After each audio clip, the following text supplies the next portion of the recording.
हम प्रखंड अध्यक्ष पुरानी प्रखंड अध्यक्ष साधना तिवारी बोल रहे हैं और हम सरकार से यही कहना चाह रहे हैं कि 2005 से हम लोग बहाल हैं। पूरे बिहार में 1 लाख आशा कार्यकर्ता की बहाली हुई, साथ ही में शिक्षा मित्र का भी बहाली हुआ था। तो दोनों के साथ इस तरह का भेदभाव बहाली के टाइम ही किए सरकार। तो उस समय हम लोग अनवन थे, नहीं समझ पाए कि हम लोग को इस तरह से ठगी करके बहाली किया गया है और पैसा नहीं देगी। तो उस समय काम भी कम था तो उतना नहीं अखड़ता था। अभी क्या है कि 8वां पास आशा जो बहाल हुई है उनको भी बोला जाता है कि आप आभा कार्ड बनाइए, आप आयुष्मान कार्ड बनाइए, आप ऑनलाइन सर्वे कीजिए, आप ऑनलाइन जितना काम है 84 तरह का जो काम है वो ऑनलाइन करना है। सब कुछ पोर्टल पे है, ऐप पर है, चाहे वो योग दंपत्ति का हो या गर्भवती का हो या डिलीवरी हो, HbA1c HbYc हर चीज हो। अब मोबाइल का डिजिटल जमाना हो गया, ये कह के हम लोग को कराया जा रहा है कि सब चीज ऑनलाइन करना है।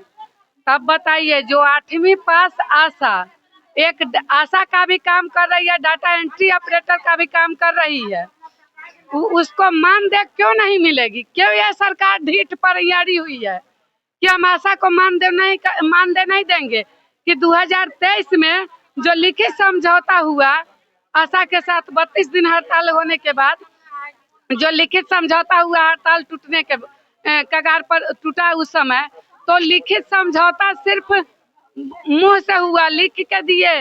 तेजस्वी यादव स्वास्थ्य मंत्री थे उस समय, लेकिन अभी तक कैबिनेट बैठक नीतीश कुमार जी नहीं कराए हैं।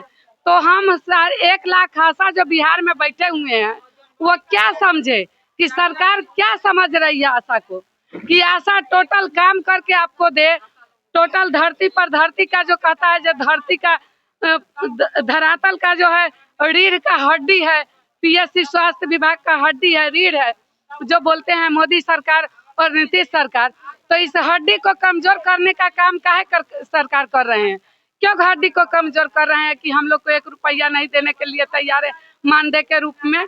मान लीजिए हम लोग को ज्यादा मांग नहीं है, मानदेय जो लिखित समझौता हुआ है 2023 में 32 दिन के हड़ताल पे, वो कैबिनेट बैठक करे नीतीश सरकार। और दूसरा है कि 65 साल उम्र सीमा हम लोग का काम का 65 साल होनी चाहिए। और जब हम लोग रिटायर होके बैठे तो हमको रिटायरमेंट पैकेज नहीं ज्यादा तो कम से कम 10 लाख रुपया दे, और पेंशन आजीवन जब तक हम जिए तब तक किसी के आगे हाथ नहीं फैलाएं, क्योंकि हम लोग बहुत मेहनत किए हैं और मेहनत करके स्वार जो है केंद्र सरकार और राज्य सरकार दोनों हमारे वाहवाही लूट रहे हैं, कॉलर टाइट कर रहे हैं कि हमारे आशा दीदी ऐसे करे। तो दीदी कहने से नहीं होगा, दीदी को पेट है, दीदी को बाल बच्चा है, दीदी को खर्चा है।